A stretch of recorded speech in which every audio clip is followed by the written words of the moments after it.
जरांगे पाटलांनी धनंजय मुंडेंवरती जोरदार हल्लाबोल करत गंभीर आरोप केलेत। माझा घातपात कुणामार्फत करायला लावला याची चौकशी करावी अशी मागणी जरांगेंनी केली। धनंजय मुंडेंची नार्को टेस्ट झाली पाहिजे आणि आता हा विषय लावून धरणार असल्याचा इशाराही त्यांनी दिला। तर संतोष देशमुख मुंडे गीते हत्या प्रकरणात मुंडेंचा सहभाग असल्याचा आरोपही त्यांनी केलाय। तर रश्मी शुक्ला, अजित पवार आणि फडणवीसांनी मुंडेंचं नाव आरोपींच्या यादीतून काढला असा दावा मनोज जरांगे यांनी केला।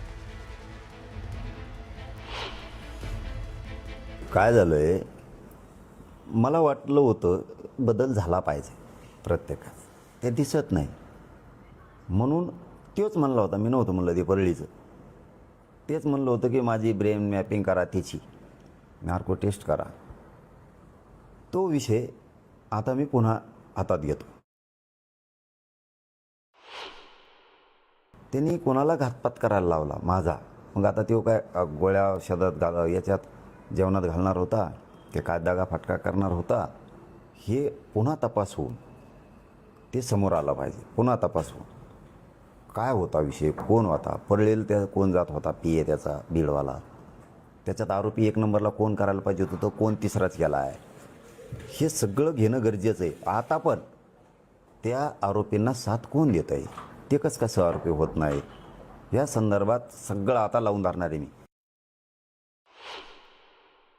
त्याच्याशी बोलणं झालं आहे त्या आरोपींचं, कोणी प्रत्यक्ष जाऊन बोलत होते, कोणी फोनवर बोलत होते, मग त्यो याच्यात कसं काय नाही। मग रश्मी शुक्ला ज्या पूर्वीच्या महासंचालक होत्या, त्या अजितदादा, फडणवीस साहेब हे स्वतः नागपूरला बसले होते, मग त्यावेळेस त्याचं नाव बाहेर काढलं याच्यातून। मी आता तो विषय लावून धरणार आहे आता, त्याची आणि माझी आणि त्या 3 आरोपीची, तसे त्याच्यात लय मोठे आहेत, ते सगळेच घ्यायला लावणार आहे आता। नार्को टेस्ट कसं काय होत नाही ते बघतो। यांना मी यांचं नावच नाही घेत, या आरोपीची तर दखलही घेत नाही मी, गिनीत बी नाही, बघतही बी नाही, दखल सुद्धा घेत नाही साधी तर, पण त्याला सुट्टी नाही आता। परळीवाल्याला, त्या धनंजय मुंड्याला सुट्टी नाही आता। त्याची नार्को टेस्ट माझी कशी होत नाही आरोपीची, हे मी फुल लावून धरणार आहे आता, पूर्ण वेळ। ते कसं होत नाही ते बघतोच आता। त्याची एकदा नार्को टेस्ट झाली, मग आंधळ्याच्या प्रकरणात काय झालं, संतोष देशमुखांच्या प्रकरणात काय होता, कसं काय येत नाही, गीतेच्या प्रकरणात कसं काय येत नाही, महादेव मुंडेच्या प्रकरणातला विषय, आणि आणखीन कुठं कोंकण धाराशिवला इकडे तिकडे कारखाने होते, त्याच्यात काय काय झालेलं आहे भ्रष्टाचार, कशात काय होतं, नाही सगळं एकदाच येईल त्या नार्को टेस्टमध्ये। म्हणजे माझ्या नार्को टेस्टच्या या प्रकरणात बाकीचं सुद्धा सगळं लफडा येणार, त्यामुळे हे होऊनच जाऊ दे आता। तू मरू घातलं वय यांना, मरतील तर लोकाचे मरतील, तू मरू घातलं वय यांना, मरतील तर लोकाचे मरतील, मरतील तर मराठ्यांचेच मरतील, आणि तुला मजा करायची वय, लोकाचे लेकरं सोळावर देऊन तू बघतोस तू ऐकडा आता। या संदर्भात मुख्यमंत्री उपमुख्यमंत्र्यांकडे तुम्ही तक्रार करणार?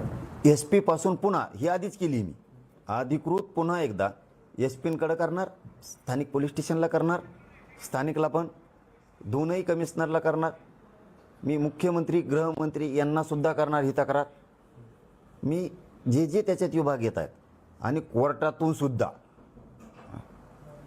सुद्धा आणि पूर्ण ताकदीनं हे लावून धरणार। मनोज जरांगे यांच्या उपोषणात सरकारची तत्परता नव्हे तर लाचारी दिसून आली अशी घणाघाती टीका ओबीसी आंदोलक लक्ष्मण हाके यांनी केली। जरांगे यांनी उपोषण स्थगित केल्यानंतर हाके यांनी ही प्रतिक्रिया दिली। लक्ष्मण हाके म्हणाले, विखे पाटील आणि प्रसाद लाड हे जरांगे यांची भेट घेत होते, मात्र जरांगे वारंवार त्यांचा आणि मुख्यमंत्री यांचाही अपमान करत होते, तरीही सरकार या आंदोलनापुढे झुकल्याचा आरोप लक्ष्मण हाकेंनी केला।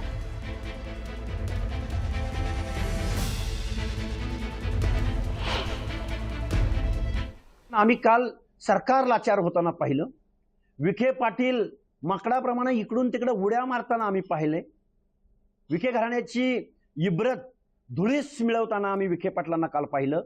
प्रसाद लाडांना त्यांचं पाप धुवायचंय, पण विखे पाटील तुम्हाला महाराष्ट्राचं मुख्यमंत्री व्हायचं असेल तर महाराष्ट्रातल्या दीनदलितांची, गोरगरिबांची, कष्टकऱ्यांचे प्रश्न काय आहेत, महाराष्ट्रातल्या जनसामान्यांचे प्रश्न काय आहेत, त्यावर तुम्हाला काम करावं लागेल।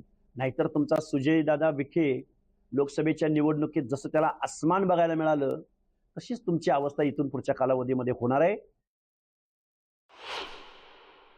जरांगेंचं आंदोलन हे स्क्रिप्टेड होतं, एक दिवसापुरतंच होतं आणि ते ठरवून आंदोलन होतं.